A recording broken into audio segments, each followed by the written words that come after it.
Okay, second time's the charm. Hey everyone, welcome to The Field Between. My name's Ahmed. I'm Yasmin. Am I recording now? I think so. How are my waves? Try it again. I'm Yasmin. Okay. Again. I'm Yasmin. Your microphone looks weirdly misshapen. Yeah, we took them on the road and I think they got the foam got a little pressed on. It looks a little sad. Yeah. I think you're good. We'll see. Well, I'm at least recording, right? Yeah. Okay. You are. Good. Okay.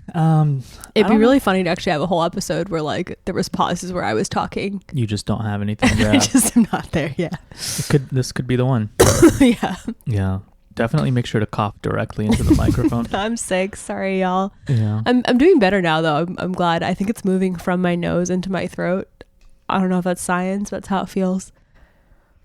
Like instead of sneezing, I just have phlegm. Nose. I think for me it does. And it ends in my throat. That's where the germs are? Yeah. Oh. Like no, I'm coughing more than sneezing. Uh-huh. Mm-hmm. You're just getting all the phlegm out. Yeah. Yeah. It's really nice. That'll be a special listening experience for everyone who's listening to the podcast. Mm-hmm. We just spent a week in New York and Boston combined, like a few days in New York, a few days in Boston. Yeah. And tell them what we were doing. We're seeing our adorable families and our adorable nieces and nephew.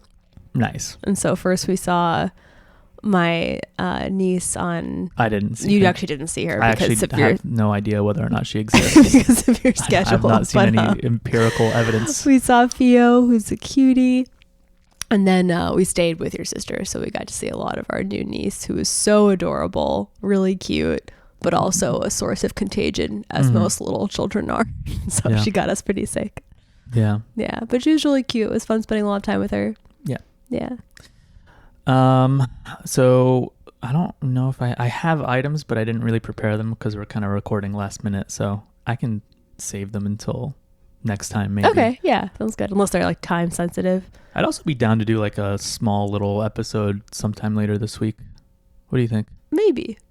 Let's get this one out. Because I think in the aggregate we're like one episode behind that we just didn't do. I think maybe let's wait for like when we have something that we really want to talk about. I have some stuff bookmarked. Yeah. Okay. Let's play it by ear. Yeah. Let's focus on this one though. Okay. What you got? Oh, so the other thing that we did while we were in New York is we saw Oppenheimer. Well, that's what we're talking about today. I know. I thought that was a good transition. Yeah. Well, that was the plan. Yeah. So today we saw the bomb movie. And what were your overall impressions of it? I didn't dislike it. There's but a lot of hype around it. Yeah, I didn't love it. We didn't see it in the 70 millimeter IMAX. We didn't. We just sold out in perpetuity in New York City at the one IMAX theater. In the regular ass theater. Yeah. The visuals were really beautiful. There were some cool sound effects. Like the bomb going off? Yeah. What were the coolest sound effects? Yeah, I just like the playing with silence and then the rush of noise yeah. It was too long in my opinion. I think a solid half hour could have been easily edited out of it without really losing much. Yeah. And I'm really tired of movies being long just for the sake of being long. Yeah, that's what this was? Yeah. And then I had some deeper qualms, but I can get into that for a second. You but think off Nolan the bat, was just like, I've written a 120-page script.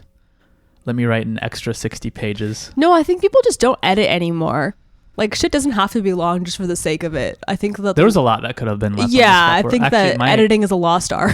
my feeling is like the first hour of the movie just felt like a series of cutscenes set to dramatic music, which I think Nolan does a lot, but this felt especially gratuitous.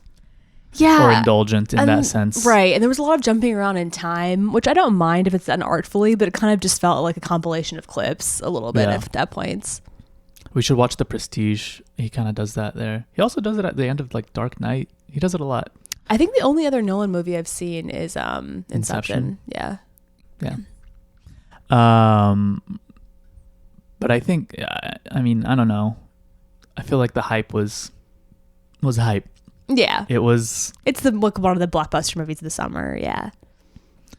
Yeah, I mean, I guess the marketing was great. Like, I thought it was an okay movie. I don't think I would watch it again. Oh, definitely not. Yeah. It's one of those movies though that is fun to see in theaters because it is like, I don't know, the visuals are really large and stuff. So I'm kind of glad I saw it in theaters. Yeah, I would have liked to see it in the IMAX because I feel like that's the way you're supposed to watch it. But alas, there are not enough IMAXs in this world. No. My deeper qualm, and I feel like I'm going to sound like such a wet blanket, but actually there was a tweet I screenshotted because it put it more succinctly than I could. I'll pull it up. You think It's kind of Oppenheimer should have been a embarrassing girl that I'm boss? still using Twitter. Yeah, I think it should be a girl boss. Is that's your call? This is by Mr. Chow. Nearly every scene in who's Mr. Oppenheimer. Chow? I don't know, someone on the internet. Oh, I thought you said that. You said that like we should. Like I should know. No, I just feel like it's respectful to cite the handle. Okay. Nearly every scene in Oppenheimer is someone asking Oppenheimer what he really believes, and he either caves on his stance or is unable to really articulate a position.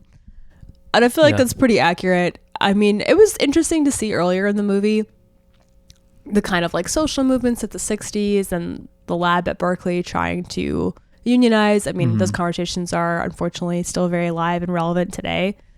But like, Nolan not Nolan, Oppenheimer doesn't join the Communist Party, but he has some sympathies. Like on every single moral issue, he kind of vacillates, which is relatable. I mean, I would say the same of myself, unfortunately, in many instances of my life. Yeah. But it doesn't feel like, I don't know, I think particularly this kind of deep, tortured soul that you're supposed to kind of feel for. And I understand they capture, that he's Jewish and he's afraid of the Nazis having a bomb. But then ultimately, he really does not give it his all to not have it released on a lot of innocent civilians in Japan. It's not used against the Nazis. And I was kind of like, I just didn't feel that moved by this one individual's plight. I don't think he really suffered enough ultimately for what he did. Like, I don't think he struggled enough.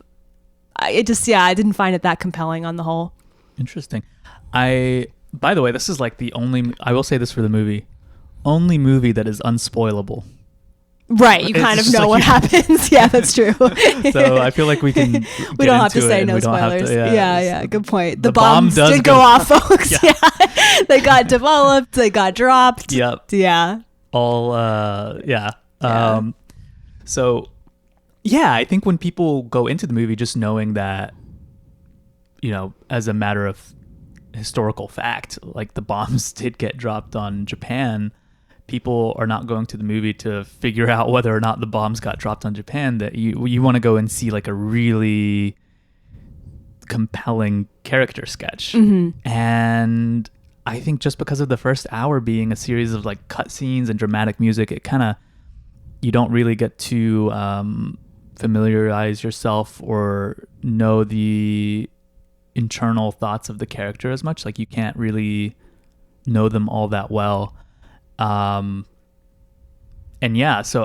I think when he's kind of equivocating on what he thinks about the communist movement and like whether or not they should be developing this technology, you don't really, he could have done a better job of showing that, like how tortured he was. I think for me it's more just like a moral thing that like I don't care that much that this guy was tortured. I don't think it was like a lack of like artfulness on behalf of the director or the writer. What do you mean? Like for me it's just kind of like the story itself is not compelling. Like it's not the way that it was enacted through art. Yeah. I think what's and I'll hit on this later, I think what could have been done a lot better, or if I were directing or writing this movie, and because I really like Lovecraft so much, I saw a lot of potentially Lovecraftian elements in this movie where there were opportunities or times when Oppenheimer was kind of got a little sense or a peek into this vast power that's beyond the control of anyone living. And here they are trying to like, it's at once like unsettling and very scary, terrifying, but at the same time very enticing, and you want to see more and more of it, and it just kind of drives you mad thinking about it. And I thought the scenes were like there were all these like roiling and sort of like colliding particles. Yeah. Like this was kind of him peering into that vastness. Right. And I think it could have driven it. Yeah, like I would have liked to see more of that. I think one scene that I really liked that captured that well is when they first test the bomb in Los Alamos in the desert in New Mexico. Yes, yeah. Or no, actually it's before that. It's after that. When he hears that it went off in Japan. And he's walking up and everyone's like just filled with patriotism. I thought that was really well done because you can see like the kind of echoing, and you can see that he feels a disjuncture between what's in front of him and like the kind of horror of what's happened. And I thought that this was super well done because I think it would have been distasteful to show, and also just not the point of the movie. Like it would have felt too much like a throwaway to actually show the impact of what happened in Japan. Yes. And so I thought that a smart choice was showing him kind of looking out of the sea of faces and then kind of imagining them sort of being warped. Like you can see that he's dealing mentally in his head with like what has happened to real human beings across the globe. Yeah. So that was kind of a way that the movie showed the horror aspect. Yeah. But I think the truth is like to have a compelling story about someone being driven crazy by such a large concept would be interesting, but that's not really what happened to this guy. I mean, he settled with it.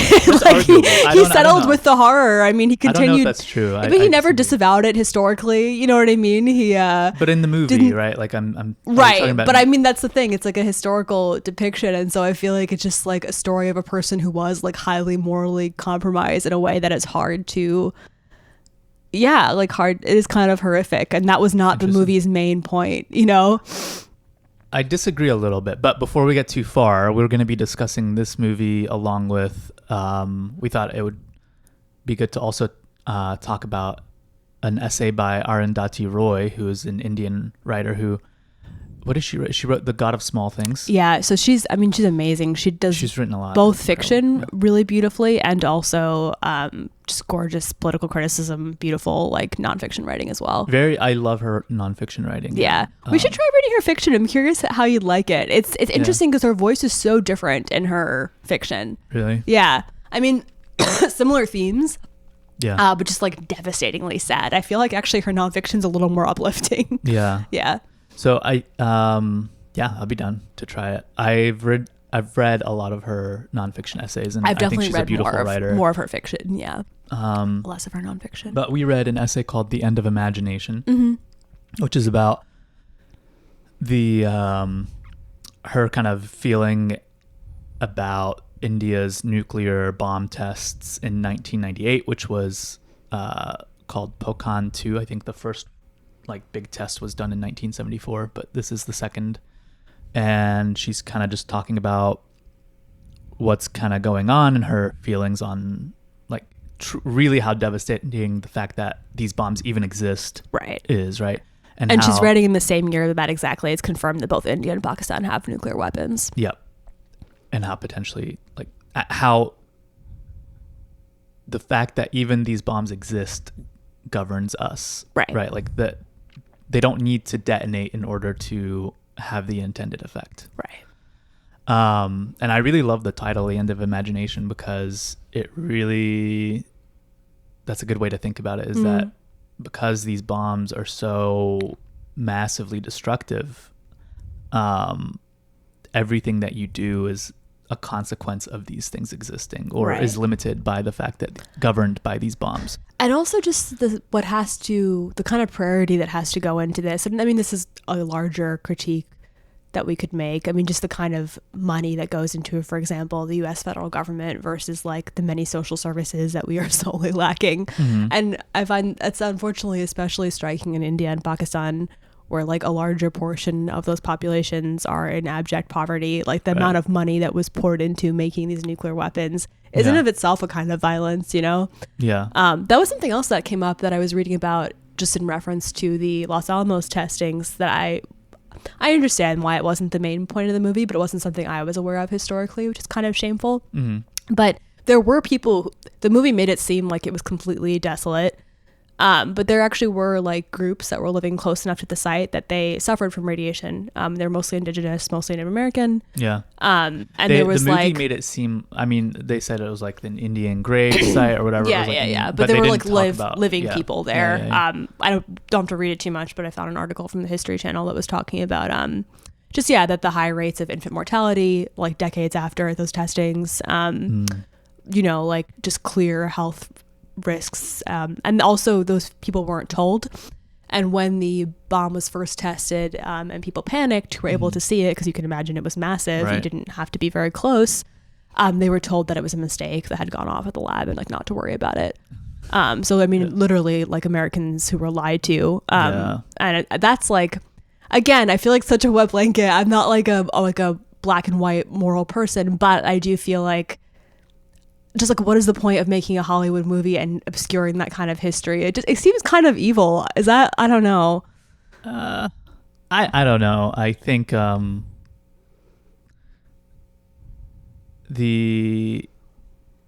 always struggle with this critique of movies where it's like, oh, you didn't include this fact and this fact and this fact and this fact.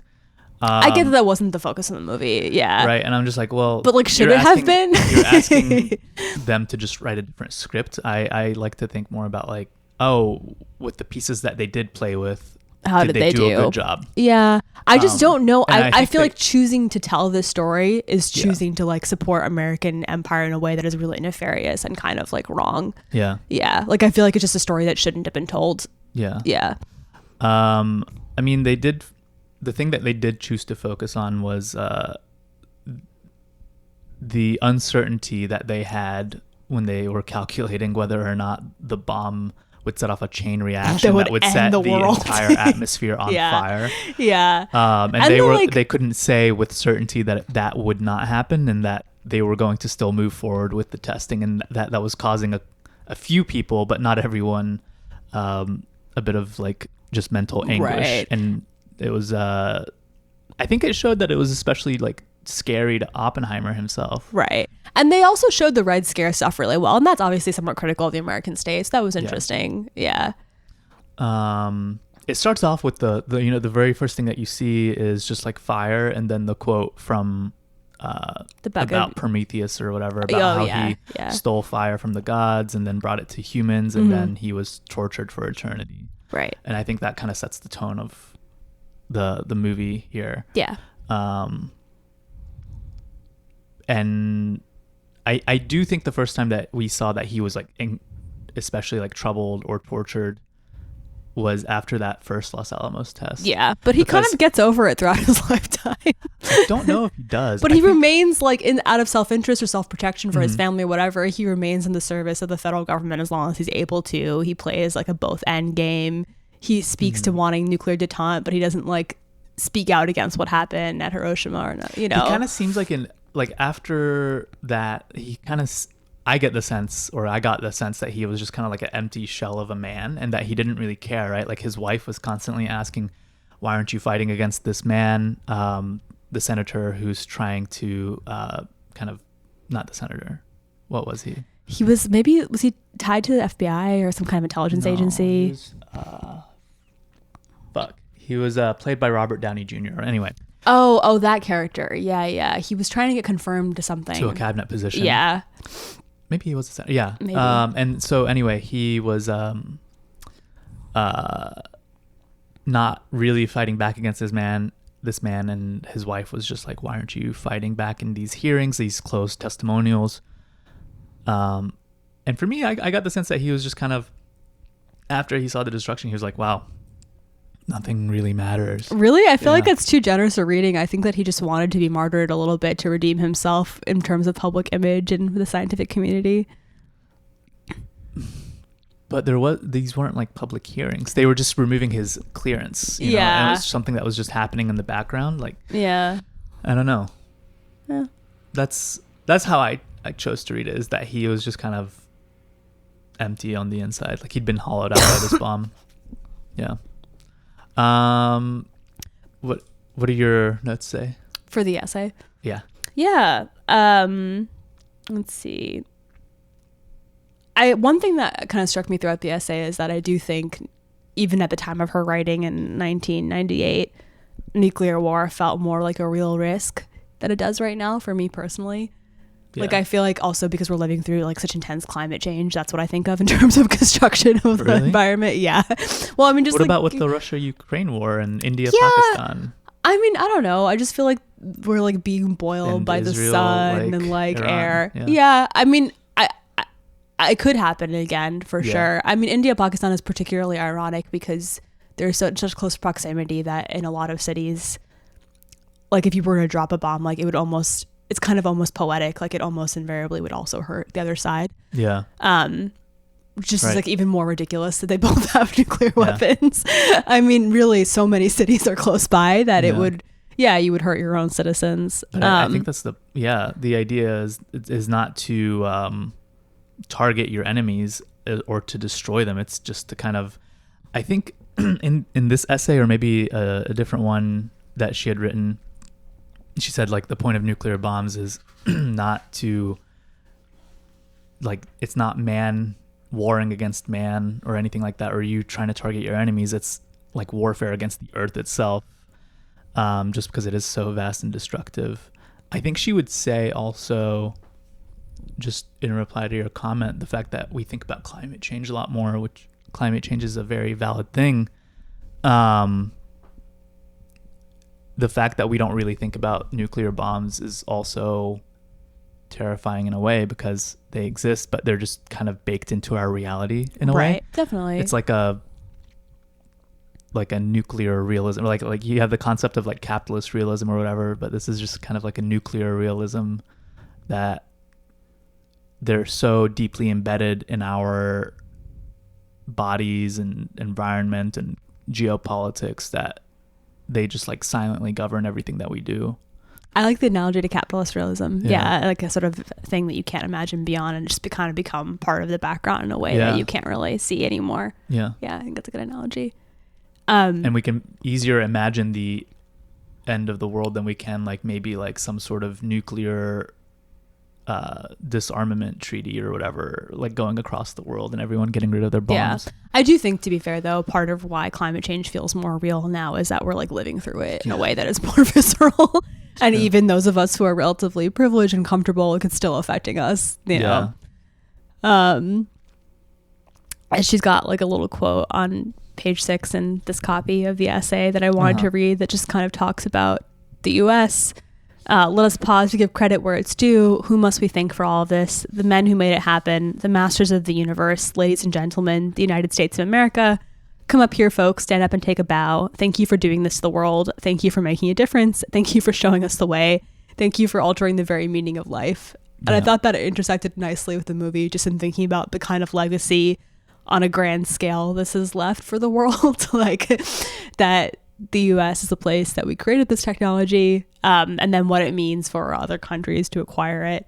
And it is like what you were saying, it does kind of alter the meaning of life in terms of the scale of destruction that's possible and, you know, the immediate horror and impact of people dying, but then also the kind of like effects from radiation that affect so many more people in such a wider radius, and that can be trickled through to generations.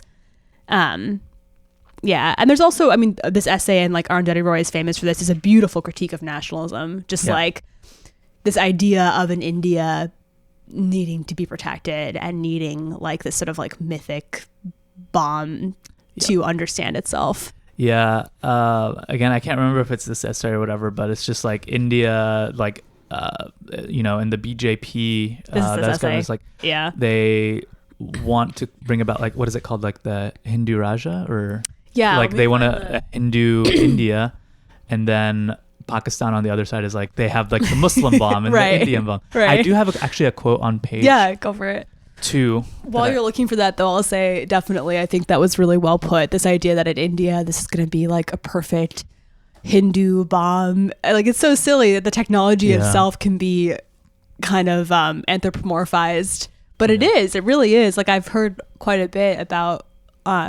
Pakistan's experience of acquiring nuclear weapons, and it was this very visceral, like, we have to see ourselves as a nation state, and it kind of speaks of the evil of nation states that they require this level of destruction for self-realization. Yeah, and I think it goes back to your point of like, oh, if you drop a bomb or whatever, you're not just gonna hit your enemies. You're going to target your own cities. But I think it kind of goes to show like the countries are like, oh, this is for our population's protection, but it's for the idea of your population. True, right? Yeah, it's not less for the population itself. And you say it's like supposed to be a deterrent, but right. At what cost? So I have a couple of quotes that I thought were great. This one's on page 2 to just kind of describe what I was trying to say earlier. She says, if only nuclear war was just another kind of war. If only it was about the usual things, nations and territories, gods and histories.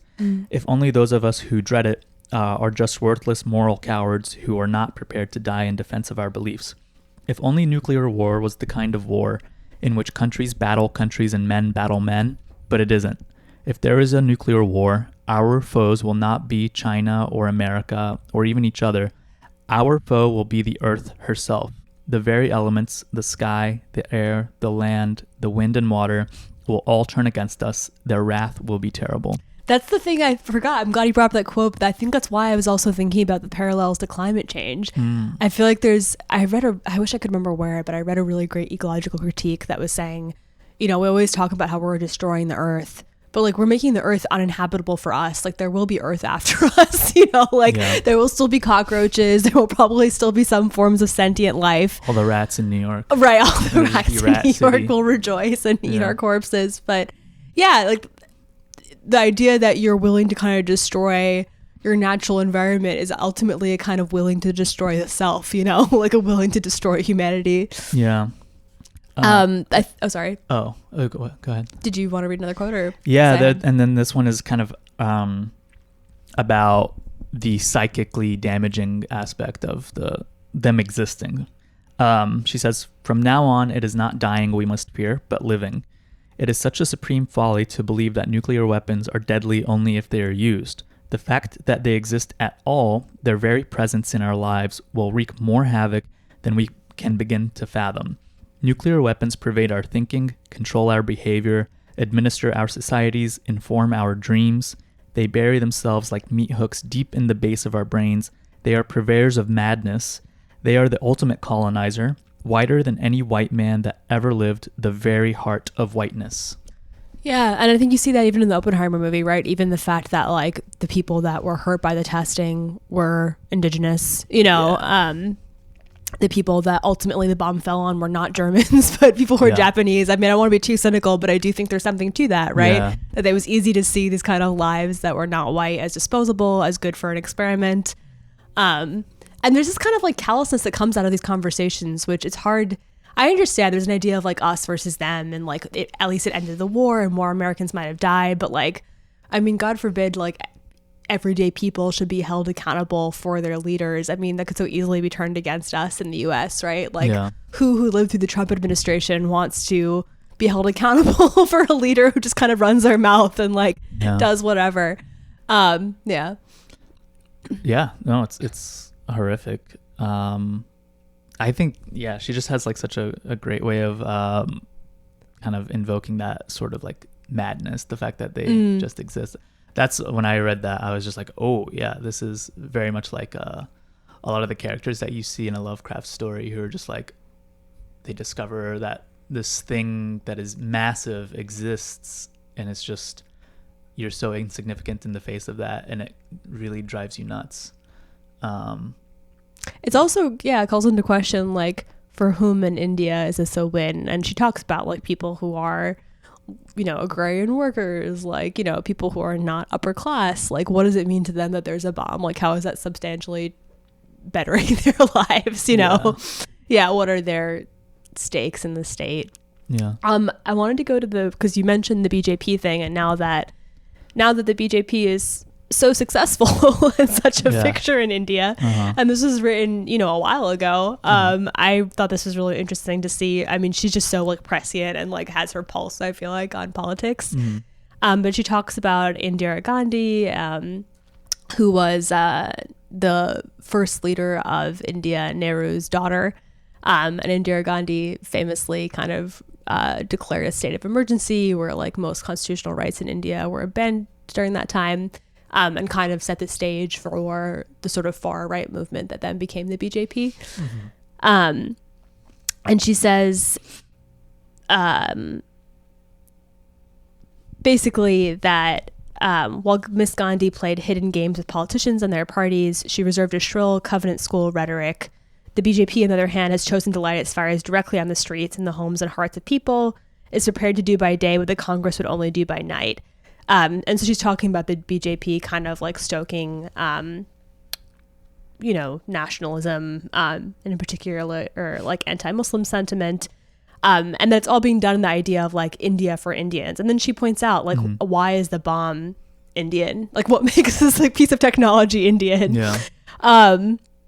And she's got like a really funny reference here, which I was not aware of. Apparently at some point, when people were in the streets celebrating that India had a nuclear bomb, they were emptying crates of Coke and Pepsi onto the streets, as a protest of American culture, which is fascinating. But then she kind of draws out this idea of like, the bomb again, why is the bomb, and apparently there was this kind of reference to this idea that the bomb existed in the Vedas. Which is like such a funny thing that people always do with religious texts. Like this is like, I mean, it's obviously not as nefarious, but people will like look at the Quran. We've talked about this before on the podcast, and they'll find different like quotes and say, oh, this is evidence of this, technological advance or whatever.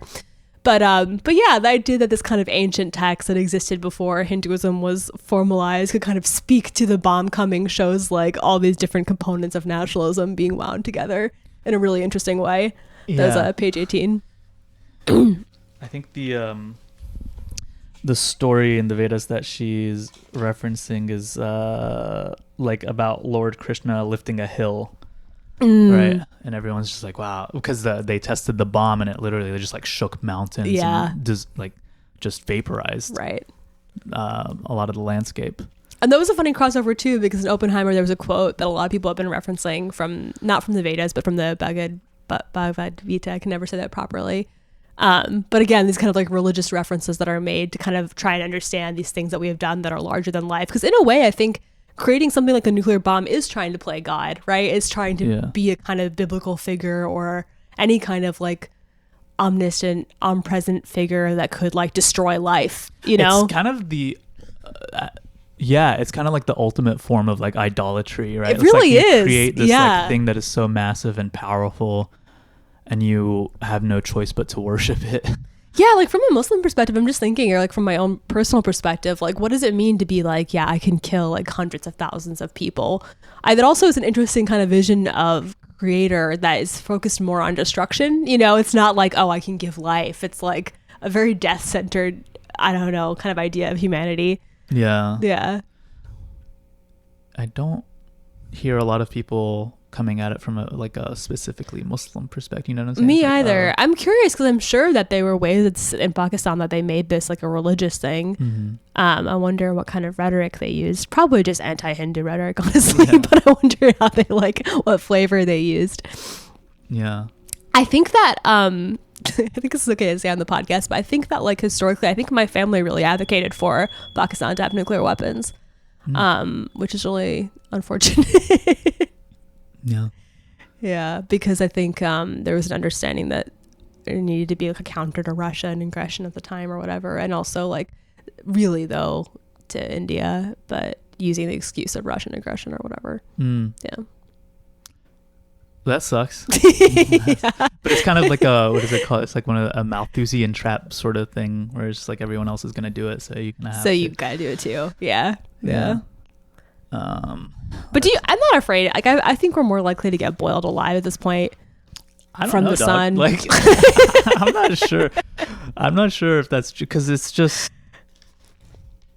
these world leaders have shown themselves to be quite erratic and untrustworthy, and when you just have to kind of hit a button and launch a nuclear weapon. I would be much more afraid of like the effects of radiation for like having to live with that, or like being disfigured or like uncomfortable. I wouldn't like that either. Yeah, no, I mean they're both awful, but I feel like that's like more likely to impact more of us. Yeah. Right. Then I'd rather be vaporized. For sure. I mean that sounds awful, but yeah, I've been with you. If it's gonna be really painful. It's really. I mean, it's like Roy says, it's just a warfare kind of against the earth and it just becomes poisonous after that. Like you can't. Yeah, it's awful. I going back to what you said about the capitalist realism kind of analogy, something that reminded me of the kind of flippancy with which we start to regard these like really horrific things and how they're kind of so normalized. When I was in high school, my whole life was policy debate. It was super fun. And the way that you tried to win an argument in policy debate is by proving that like either advocating for a policy or proving that your opponent's policy would lead to a bad outcome. And so some of them would make sense, like, oh, like the deficit will be, it'll increase the federal deficit, or, whatever. It'll lead to like less happiness, or there's a different kind of technical ways that we frame bad impacts of policies. But one really exaggerated one that was very popular was nuclear war, which sounds really silly now, but you would have like a chain of arguments and you would be like, this will happen and this will happen and that will happen, and your plan will end up leading to nuclear war. And now looking back on it, it just kind of seems so silly that like it was something so serious that we so trivialized as like both as like, well, that's like the worst impact that could happen, but also that we talked about it so casually. Wait, so you would take a totally different policy, like right, say gay marriage, and you'd be like, it might lead to nuclear war. Yeah, probably not that one, but right, like if you give money to this foreign aid organization that will bother so and so and so and so, and Iran's gonna get pissed, like there'll be nuclear war. Right. Yeah, I never struck me as odd during the time because it was all theoretical. Yeah. But I think it's just funny. I don't know. There's something paradoxical about it, both that was the worst thing that could happen, but also that we brought it up like it was so casually a reality. Yeah. Yeah. I think there's like a limit to human imagination. And the end of imagination. Yeah, a certain level of like destruction, like you just can't comprehend that. It's like That's when people true. try to comprehend how much money $1 billion is. Right. You know what I'm saying? You like just can't. Yeah. And you have such a hard time. So yeah, you kind of don't, like the only way you can kind of interact or engage with the idea is through this kind of very like glib casualness. You know what's a weird way that I learned that our brains work that way was the couple of times I've worked for nonprofits.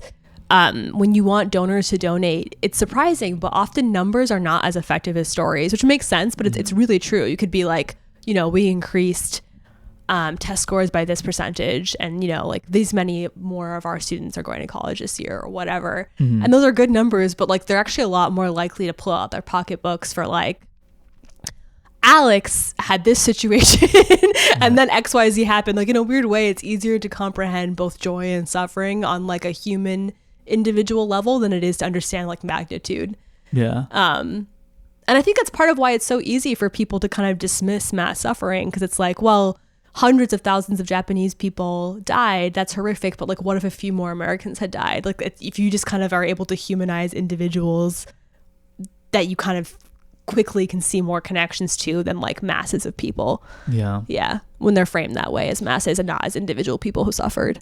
Yeah, I don't know, it's tricky. There's a lot of else I feel like that went into people just not really caring. Like I feel like there was like in their minds racial hierarchy, like it's just, absolutely, like, you just like fail to see people as people, right? Yeah. Like it's all in the abstract, which I think going back to your comment on whether or not, like some people critique the movie for not showing the horrors of the bomb actually being dropped. And I don't agree with that. That's one decision that I agree with Nolan, right? Like you can't possibly capture that, and anything that tries to show that on screen, I think is going to do a very bad job. And if that's not the main point of the movie, then it would have been weird to have it be a cutaway scene. Right. Yeah, I agree. But the idea is that the horror is so abstract itself that it's like incapable of being comprehended. But I don't think that was the point of the movie. I think that's our point. There's this one guy who can comprehend it. Or I think he's the guy that we're meant to sympathize with. You know what I mean? Like, I don't think the movie was trying to get us to really grapple with the horror of what happened. Do you think he's supposed to be a sympathetic character? I think so, yeah. You think Nolan was trying to make it so that people were like, wow, I feel sorry for this man? I think most people I talked to that walked out of the theater were like, wow, he was really tortured and he had all this back and forth and he was really ambivalent. That's such a wrong way to look at the movie. I think that's how most Americans probably saw the movie. That's weird. Yeah? Yeah, that's a weird takeaway. I don't think so. I don't think most people walked out of the theater thinking like this was a bad man who killed a lot of people. And I think that's kind of what the takeaway should be. Well, it's not really. I think what also Nolan showed is that it's not necessarily this one man. Sure, he was like very integral in the research, but it's this man. I mean, I guess in some ways was taken. He had to have known what he was doing, right? Like, I'm going to go ahead and say that, but and the mechanisms of the state were just like rolling in such a way that like there were so many other inputs and things that were happening on a bureaucratic level that you were just like they did the test in Los Alamos and he was like, wait, I felt like in the movie he was trying to like start to walk some stuff back, and they're like, no, it's like. But there was like that now. young woman in the lab who was actually saying this shouldn't happen, and he was not supporting her effort. Like the most he did was give a glib kind of. There are differing ideas amongst the scientific community. He didn't like actually support. I mean, it's interesting because I think we kind of like talk about the state as an apparatus that we can't stop in an American context when it suits kind of individual narratives of glory. You know what I mean? Yeah. But like ideally, I think we would want to teach people to like speak out against the state if it's causing harm. I think it's also a sort of fetishization of brilliance. Yeah. And this idea of brilliance torturing and brilliance. And the movie did show that well, actually, I guess, that he wasn't like always the most diplomatic, and that even though he was brilliant, it didn't mean that he was like, I think he thought that he could maybe enact policy in a way that he was actually kind of just being used for his scientific ability. But like, I think they should have implemented some DEI initiatives in that little Manhattan, because it was all white guys. Of course it was, yeah. I mean, but their DEI thing was that women were trying to like get in, and that was new and exciting. And they showed also that there was some push to integrate the labs, and that was a conversation that was happening, like in Berkeley at least. Yeah. With segregation, but yeah, I mean, like, what does it mean to be brilliant if you're not doing good? You know what I mean? Like, I don't know. Like, who cares? I feel like it's so easy, especially with movies about men, to be like, wow, like he was so smart. It's like, and you know, the world is like a lot shittier now. Who cares? Like, I don't know. It happens a lot, right? Like, I mean, I think going back to my thing of just like, we've created these states in which you can identify someone brilliant, and then your only and immediate application is how do we use them to wreak as much havoc as possible, or gain an advantage over another nation state. It's never like, how do we use this person's brilliance to like a cooperative or like mutually beneficial end. Right. And that was one thing that was interesting, is that he was trying to like collaborate at one point with Soviet scientists so that they could all like work as allies, and the US was like, nah, don't collaborate like that. Like, don't share science like that. Yeah. Which was interesting. And so of course then he wasn't able to and didn't. Yeah, what was it? It was they were maybe wanting to send them the calculations where they were like, we may or may not set the entire world on fire if you do a test. Right. And it was like, let the Nazis know. Yeah. And they were like, no, don't do that. Don't like collaborate or work with them. What did you think about his romance with that woman? Do you think the one who was played by, what's her name? Florence Pugh. I really like going into that movie. People were like, oh, you get to see her breasts, and I was like, you do. You do. Apparently that was censored in some countries. She was wearing a black dress. They like CGI'd it. Oh, really? Yeah. I mean, I really like that actress. I loved her in Little Women. What else is she? Oh, Little Women. Yeah. Is she in a band? I don't know. But she's like, seems really fun. I mean, I don't know her, but I've watched interviews with her and stuff on YouTube. Yeah. I thought her character was really one-dimensional and kind of funny. Like, she was just like, she was very like, I don't know, what's the trope that she was? The manic pixie. Yeah, like manic pixie. Like manic pixie, yeah. Psycho. She had like no depth, and she just kind of was like randomly upset and like suicidal, but like it was unclear why. And she did like analysis. She was just a random ass character. What's the name of that chick that Tony was seeing in The Sopranos? Yeah, but at least that character had more depth though. Like you could tell that she was psychotic and manipulative. I didn't know what Florence's deal was. Yeah. Actually, like all of Tony's side chicks in The Sopranos are kind of nuts. Yeah, he's into that. If he's not piping them down, they're like emotionally unstable. Right. That's the only time that they're okay.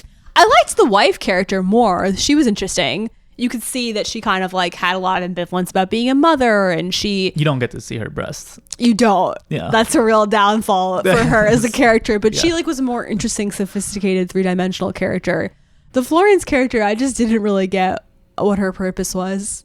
Yeah. That's kind of true. I feel like she didn't need to be in the movie at No, all. Like, not not really. even for like the old school sort of like, you know how people say like, oh, men only write female characters to help develop the male character more. She didn't even really She develop the didn't male even do that. character. Yeah. No. I mean, I'm trying to think. What did she show us? I guess that he was flawed a little bit. I guess one thing she showed was his vulnerability. Like he really felt for her. Did he? I think so. He was pretty upset when she was upset. Okay. I don't know. Yeah, she didn't really do too much, but I like that actress, so I didn't mind seeing her on screen. What did you like seeing her naked? Yeah, she looked great. Okay. Yeah. Plot wise, not sure. Aesthetically, awesome. Yeah. Yeah. There is a scene when they're in those close testimonies. This is after the bomb has been dropped toward the end of the movie, when he's being grilled by the prosecutor about her. Yeah. And then just like a little embellishment or a flourish that Nolan did is when they're questioning him about her and his wife is behind him. Like I forgot that. it suddenly shows them like having him being naked. And I forgot her, like, that. I thought that was riding weird. him. That was Yeah, weird. having sex. What'd you think about that? I thought it was kind of like a weird flourish. Yeah. Because he does do like, oh, the character's either internal monologue or like Internal this feels thoughts. like this to this character, Yeah. or but that one seemed a little bit weird. Yeah, it just seemed a little bit like not in keeping with the rest of the style But I think of it was the movie. supposed to be like to the wife. It feels like he's Right. cheating on her all over again. Exactly. Hearing the details. Which makes sense. I mean, I could see how that someone would feel that way. It did look a little gratuitous though. Yeah. Yeah. Let's see. So do you think that let's see.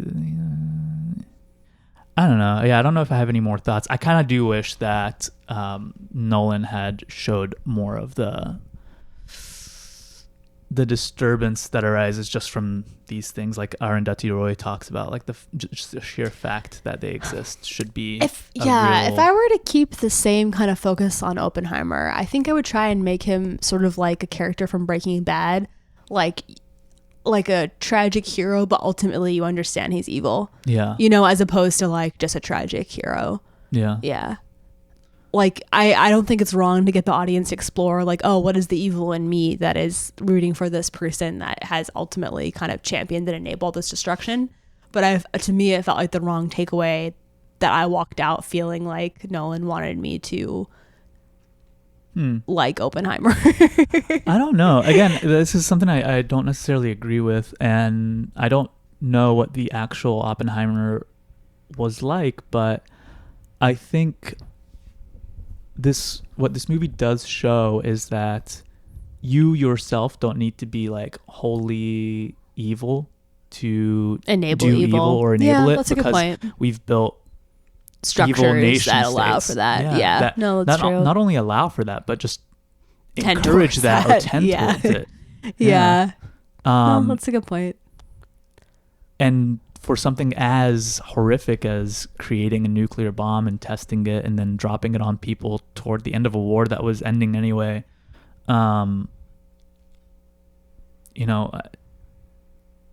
I think that the messed up thing is like this guy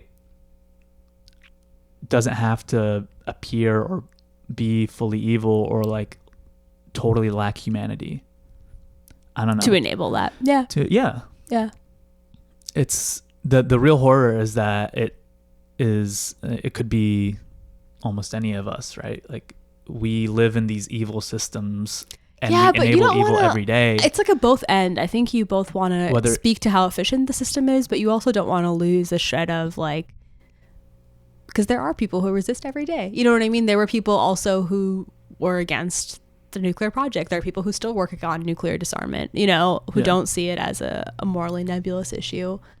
So I think it's a both end. I mean, there are people certainly who are aware of all these things and dedicate their lives to trying to end these structures. I would say like Arundhati Roy is someone like that, but most people are just kind of going about their lives and voting and that blah blah blah, and you're, you know, no matter who you vote for, you're voting for a country that does have nuclear bombs. Right. You're voting for a country that does carpet bomb other nations on the, you know, regular basis, and that poisons the water in other countries, and a lot of, you know, poisons people here at home and while making these nuclear bombs. Yeah, and if you're just like a regular ass guy and like that's all you do. But this was not a regular ass guy. This was a really talented dude. I'm saying that like we enable people. For sure. Yeah. And we don't. But you know, there's like always historical time periods where there were people who spoke out against whatever the status quo was that was normalized, and often those status quos were horrific. So you want to allow for that kind of imagination. Yeah. What else? Oh, actually, did you know the New York Times had a reading list for Oppenheimer? Did you see that? Yeah. I did not see that. Just like related to the historical figure? I'm not sure. Let's take a look. An Oppenheimer reading list.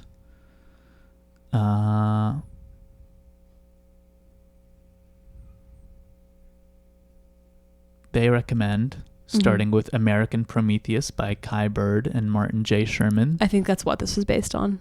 Oh, really? Yeah. Oh, yep.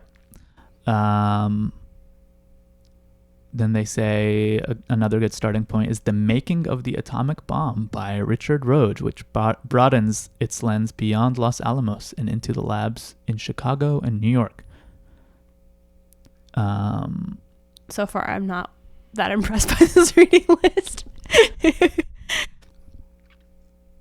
A book called Copenhagen by Michael Frayn dramatizes the mysterious 1941 visit by Werner Heisenberg, the German scientist who ran the Nazis' atomic research program, to the Danish scientist Niels Bohr at his home in Copenhagen. Heisenberg, there's another Breaking Bad tie-in.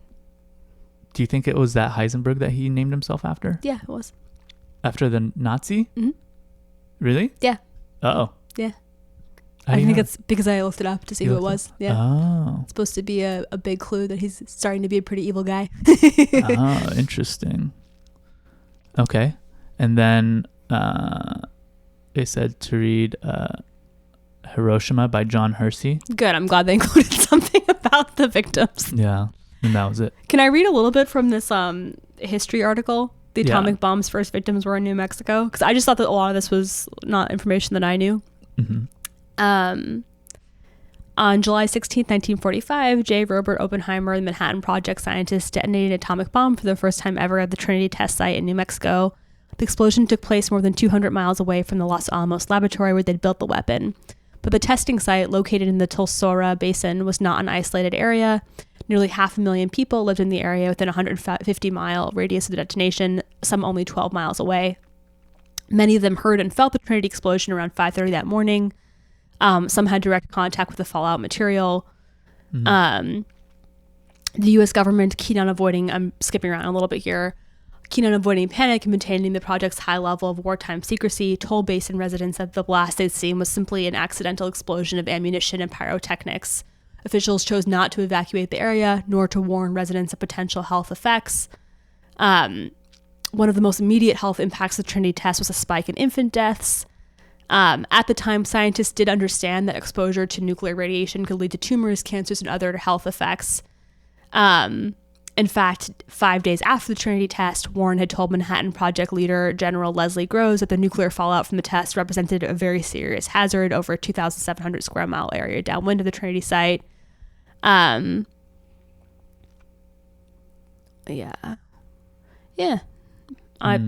was not something that I was aware of. I thought that was interesting. I thought that based on the movie, it was a completely uninhabited area. That's awful. Yeah. That's horrifying. Yeah, I would say... I would still say see it. Yeah, it's entertaining. It's surprisingly, for a 3-hour-long movie, it's surprisingly watchable. I don't have a great attention span with that kind of stuff, so I was like a little antsy at points, but I was pretty transfixed by the end. I agree with you. The first hour, I was like, oh, a lot of cuts. Like, I was a little antsy. Way too many, like, just it seemed like not a connected movie. I don't know. Yeah. That was Next up is But- Barbie. I want to see Barbie. I'm excited. yeah. We'll see that sometime this week, I guess. Yeah, because our friends are visiting, so we'll see it with them. Yeah. But if you do see Oppenheimer, I would definitely read either the Arundhati Roy piece or just something else to supplement it. Yeah, she's a beautiful writer, very sarcastic, really great. Okay. Anything else? No, this was helpful for me too to talk through. Yeah. Yeah. All right. Bye. Bye.